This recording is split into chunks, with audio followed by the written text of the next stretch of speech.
एक बड़ी प्राचीन कथा है, शायद तुमने कभी पढ़ी हो तो भी तुम समझ ना पाए होगे, क्योंकि वो कहानी इस ढंग से कही गई है कि उसे अज्ञानी पढ़ें तो मनोरंजन समझें,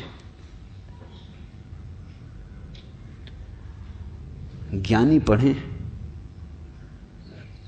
तो जीवन का परम रहस्य बन जाए। तुमने बैताल पच्चीसी का नाम सुना होगा। तुम कभी सोच भी नहीं सकते कि वो भी कोई ज्ञानियों की बात हो सकती है, बैताल पच्चीसी। पर इस देश ने बड़े अनूठे प्रयोग किए हैं। इस देश ने ऐसी किताबें लिखी हैं जिनको बहुत तलों पर पढ़ा जा सकता है, जिनमें परत दर परत अलग अलग अर्थ हैं, जिनमें एक साथ 2, 3, 4 और 5 अर्थ दौड़ते रहते हैं, जैसे एक साथ 5 रास्ते चल रहे हों, पैरेलल, समानांतर। तो जिसकी जो सुविधा हो, एक छोटा बच्चा भी बैताल पच्चीसी पढ़ के प्रसन्न होगा और परम ज्ञानी भी पढ़ के प्रसन्न होगा। खोजी को मार्ग मिल जाएगा, पहुंचे हुए को मंजिल की प्रतिभिज्ञा होगी। जो नहीं खोजी, नहीं पहुंचा हुआ है, उसके लिए सिर्फ चित्त का मनोरंजन होगा, वो भी क्या कम है, थोड़ी देर को मन बहलाव हो जाएगा। बैताल पच्चीसी की पहली कथा है। 25 कथाएं बड़ी अद्भुत हैं, लेकिन पहली तुमसे कहता हूं। पहली कथा है कि सम्राट विक्रमादित्य के दरबार में एक फकीर आया। सुबह का वक्त था। रिवाज के अनुसार लोग सम्राट को भेंट चढ़ाने सुबह सुबह आते थे। उस फकीर ने भी एक जंगली सा दिखाई पड़ने वाला फल सम्राट को भेंट किया। सम्राट थोड़ा मुस्कुराया भी। इस फल को भेंट करने के लिए इतने दूर आने की जरूरत भी क्या थी, लेकिन फकीर है, फकीर के पास कुछ और हो भी नहीं सकता, तो उसने स्वीकार कर लिया। पास में बैठे वजीर को वो देता जाता था जो भी भेंट आती थी, उसने उसे दे दिया। ये क्रम 10 वर्षों तक चला। वो फकीर रोज सुबह आता और रोज वही उसी तरह का फिर एक जंगली फल ले आता। 10 वर्ष, और रोज सम्राट वजीर को फल दे देता। न तो उसने कभी पूछा, क्योंकि सैकड़ों सुबह भेंट लेने वाले देने वाले लोग थे, फुर्सत भी ना थी, समय भी ना था,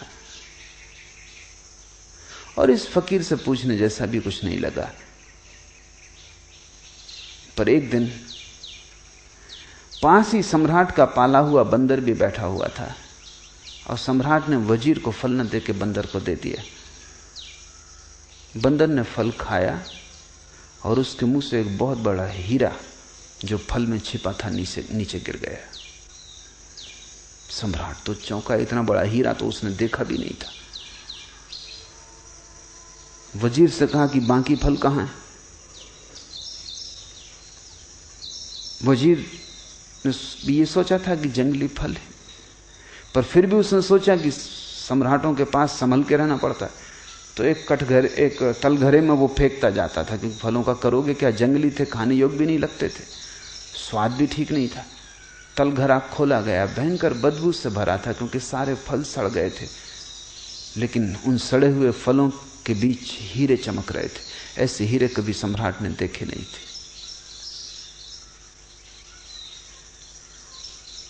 फकीर को कहा कि ये क्या राज, तुम क्या चाहते हो, किस लिए तुम 10 साल से ये भेंट ला रहे हो, और मैं कैसा अज्ञानी कि मैंने कभी देखा भी नहीं, मैंने समझा जंगली फल है।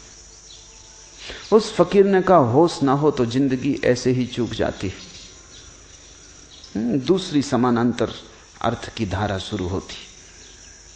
उस फकीर ने कहा, रोज ही जिंदगी लाती है, लेकिन जंगली फल समझ के तुम फेंकते चले जाते, और हर फल के भीतर हीरा छिपा है जैसा तुमने कभी देखा नहीं। खैर, जो हुआ हुआ, अब पीछे की तरफ मत जाओ, अन्यथा फिर तुम चूक जाओगे, और आगे की तरफ भी मत दौड़ो, क्योंकि मैं देखता हूं सपने दौड़ रहे हैं, क्योंकि इतने हीरे, दुनिया के तुम सबसे बड़े सम्राट हो गए। आगे भी मत जाओ, पीछे भी मत जाओ, मैं कुछ और तुमसे कहना चाहता हूं, वो सुन लो। सम्राट सजग होकर बैठा। ये आदमी कोई साधारण नहीं, अब तक समझे कि फकीर। जिंदगी साधारण नहीं है, और जिंदगी ने तुम्हें जो दिया है वो बिल्कुल असाधारण, लेकिन तुम्हें होश नहीं। तुम हंसोगे कि 10 साल तक ये आदमी क्यों बेहोश रहा। तुम कई जन्मों से हो। राजा वीर विक्रमादित्य तुम भी हो। हजारों साल से तुम ऐसे ही बैठे हो और जिंदगी रोज फल दिए जा रही। हर पल छिपा हुआ जीवन का हीरा तुम्हारे पास आता। अब ये कोई साधारण आदमी ना था। राजा संभल के बैठ गया। उसने कहा कि कहो, तुम्हारी एक एक बात सुनने जैसी। उसने कहा कि मैं 10 वर्ष से आ रहा हूं इसी प्रतीक्षा में कि किसी दिन तुम जागोगे, क्योंकि मैं एक ऐसा आदमी चाहता हूं जो वीर हो वो तुम हो। इसलिए विक्रमादित्य का नाम है वीर विक्रमादित्य। सिर्फ 2 आदमियों को भारत ने वीर कहा है, एक महावीर को, एक विक्रमादित्य को।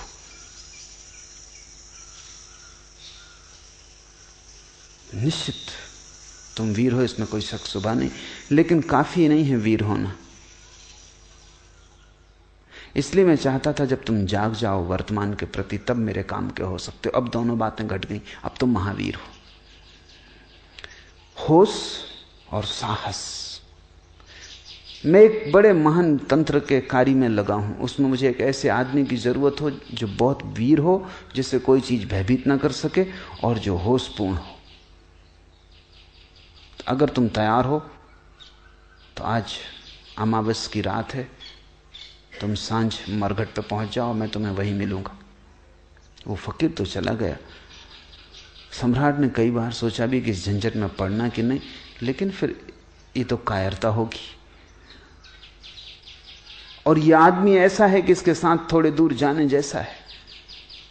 पता नहीं, जैसे हम जंगली फल को फेंकते रहे, पता नहीं मरघट में कौन से स्वर्ग का या मोक्ष का द्वार खुल जाए। तो समझा बुझा के डर भी लगता था। बहादुर से बहादुर आदमी भी डरता है। तुम ये मत सोचना कि सिर्फ कायर डरते हैं, डरते तो बहादुर भी हैं। फर्क क्या है बहादुर और कायर में? बहादुर डरता है तो भी करता है, कायर डरता है भाग खड़ा होता है। डरते दोनों ही हैं। डरने के संबंध में कोई फर्क नहीं, क्योंकि जो डरे ही नहीं वो तो बहादुर भी क्या उसको कहना। वो तो लोहे लकड़ी का पत्थर का बना हुआ आदमी है, वो बहादुर भी नहीं है जो डरे ही ना। डर तो स्वाभाविक है, लेकिन बहादुर डर को किनारे पर रख देता और घुस जाता है, और भयभीत डर को सिर पर रख लेता, भाग खड़ा होता है। खैर आधी रात विक्रमादित्य पहुंच गया मरघट पर। बड़ा डर लगता था, बड़ी भयंकर रात थी, और साधारण रात नहीं मालूम होती थी। कभी मरघट आया भी नहीं था, महलों में ही सदा रहा था। मरघट सिर्फ शब्द ही था।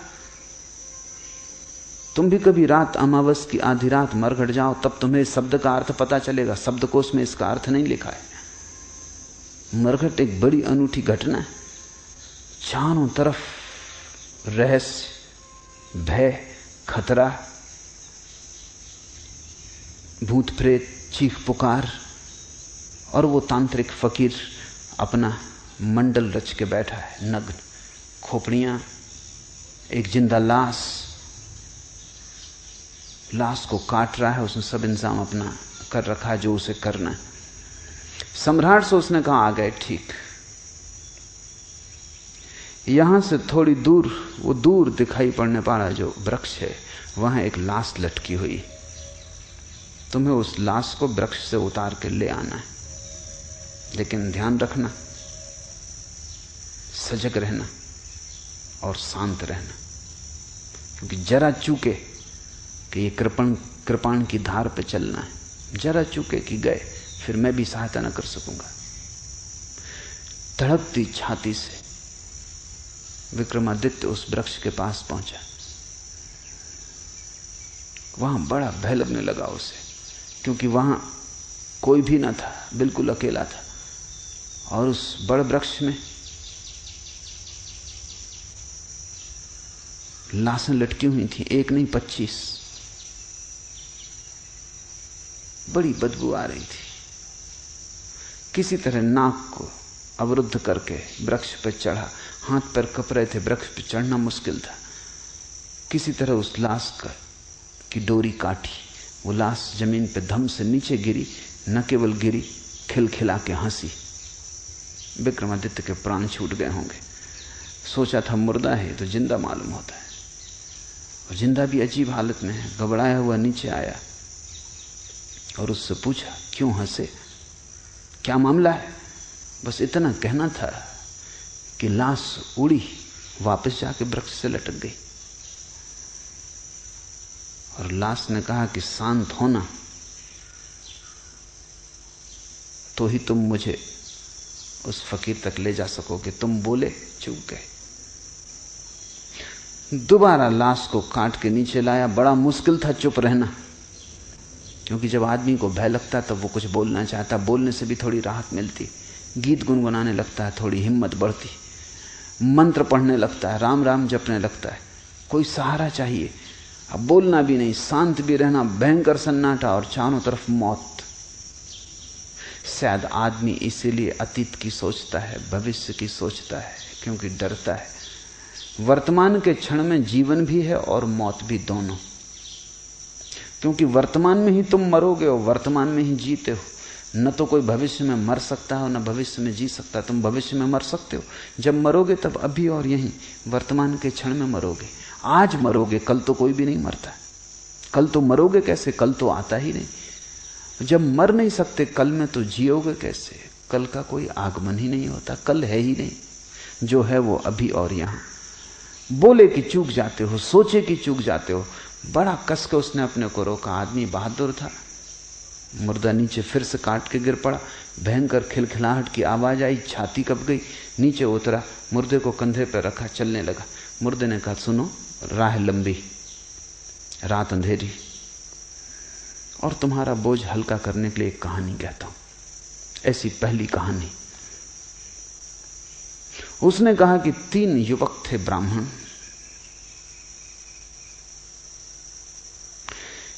ये विक्रमादित्य सुनना भी नहीं चाहता था, पढ़ना भी नहीं चाहता था चक्कर में, क्योंकि जब तुम सुनो तो पता नहीं बीच में बोल उठो या कुछ हो जाए, या कम से कम सुनने में लग जाओ और जो तुमने संभाल रखा है अपने को वो चूक जाए। क्षण में चूक सकती है बात। मगर इससे नहीं कहना भी ठीक नहीं, क्योंकि नहीं कहते ये लाश उठेगी और फिर वृक्ष पर चढ़ना पड़ेगा, फिर काटो। तो वो चुप ही रहा और वो मुर्दा कहानी कहने लगा। उसने कहा, एक गुरु के आश्रम में 3 युवक थे। तीनों ही गुरु की लड़की के प्रेम में पड़ गए। कहानी में रस आने लगा। प्रेम की कहानी में किसको रस नहीं आता? विक्रमादित्य थोड़ा बेहोश होने लगा। संभाल रहा है, लेकिन उत्सुकता जग गई, जिज्ञासा की, फिर क्या हुआ? तीनों एक से थे, योग्य थे, अप्रतिम थे, प्रतिभाशाली थे। गुरु मुश्किल में था कि किसको चुने। युवती भी मुश्किल में थी कि किसको चुने। कोई उपाय न देखकर युवती ने आत्महत्या कर ली।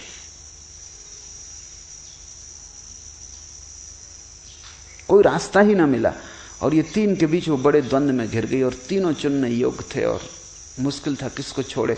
और जानती थी जिसको छोड़ेगी वही जीवन भर पछतावे का कारण रहेगा। 2 को छोड़ना ही पड़ेगा, 3 से तो विवाह हो नहीं सकता। बड़ी अड़चन थी, हल कोई था ना। हल न देख के आत्महत्या कर ली। लाश जलाई गई। एक युवक उन 3 में से तो मरघट पर ही उसी राख के पास रहने लगा, उसी राख की धुनी रमा लेता और वहीं बैठा रहता। दूसरा युवक इतने दुख से भर गया कि यात्रा पर निकल गया अपना दुख भुलाने को।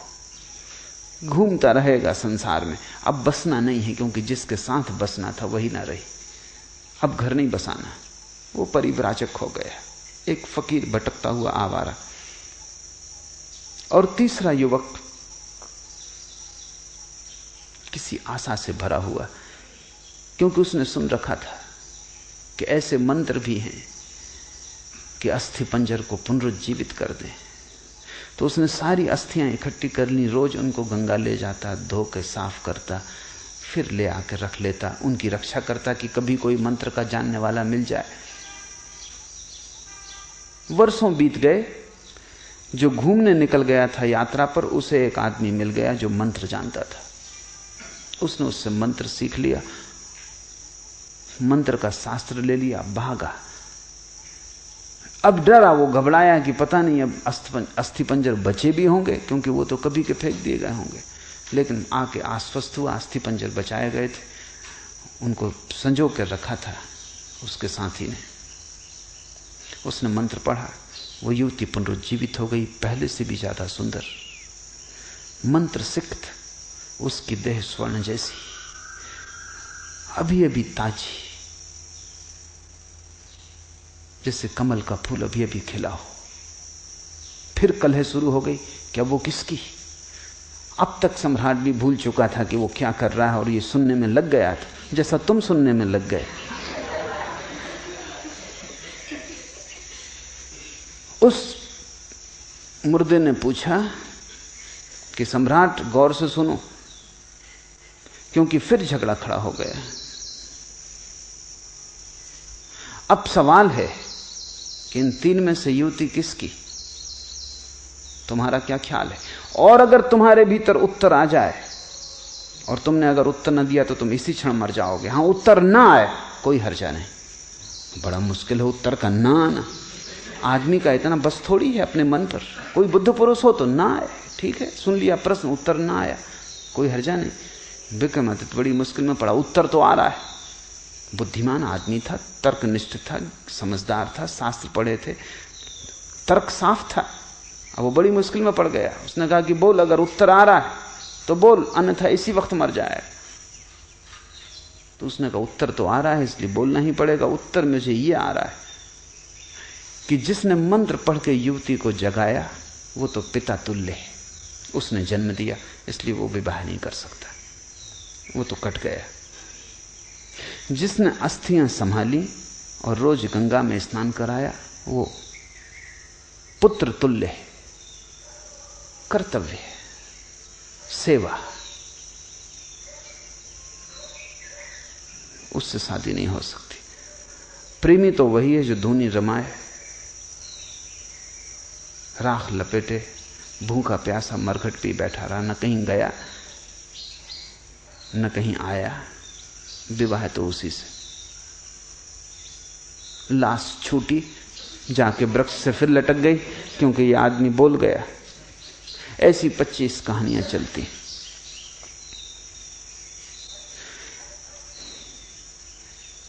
जीवन में तुम चूकते हो जब भी मूर्छा पकड़ लेती, जब भी तुम होश खो देते हो, जब भी जागे हुए नहीं होते, तत्क्षण जीवन का सूत्र हाथ से छूट जाता है। जब भी तुम जरा से अशांत हो जाते हो, विचार की तरंगें चल जाती, तभी जीवन का सूत्र हाथ से छूट जाता है। क्योंकि विचार की तरंग और तुम वर्तमान से च्युत, इधर उठी तरंग, उधर तुम हटे वर्तमान से। वो विक्रमादित्य हार गया।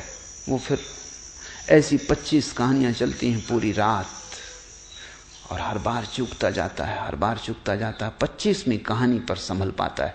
हर कहानी में ज्यादा हिम्मत बढ़ती है, साहस बढ़ता है, ज्यादा देर तक रोकता है, ज्यादा देर तक विचार की तरंगें नहीं अंकंपित करती। 25वीं कहानी आते आते कहानी चलती रहती है। विक्रमादित्य सुनता रहता है, भीतर कुछ भी नहीं होता। जीवन एक तैयारी है। यहां बहुत कुछ है तुम्हें उलझा लेने को। बाजार है पूरा, मीना बाजार। वहां सब तरफ बुलावा है, उत्सुकता को, जिज्ञासा को, मनोरंजन को। प्रश्न है, विचार की सुविधा है, सोच विचार का उपाय है, चिंता का कारण है, सब तरह के उलझाव हैं। अगर तुम इस सारे संसार से ऐसे गुजर जाओ जैसे विक्रमादित्य उस मरघट से बिना बोले चुप और जागा हुआ 25वीं कहानी पे गुजर सका, तो ही तुम वर्तमान क्षण की अनुभूति को उपलब्ध होगे। अन्यथा तुमने वर्तमान जाना ही नहीं है। तुम वर्तमान से गुजरे जरूर हो, क्योंकि और कोई जगह नहीं जहां से तुम गुजरो, लेकिन बेहोश सोए हुए गुजरे हो। या तो अतीत में खोए हुए गुजरे हो, या भविष्य में डूबे हुए गुजरे हो। वर्तमान से तुम्हारा कभी तालमेल नहीं बैठा, वर्तमान से संगीत नहीं छिड़ा, वर्तमान के साथ स्वर नहीं मिले। वर्तमान से स्वर मिल जाएं, तुम पाओगे एक ही है, अनेक उसके रूप हैं। एक है सागर, अनेक हैं लहरें।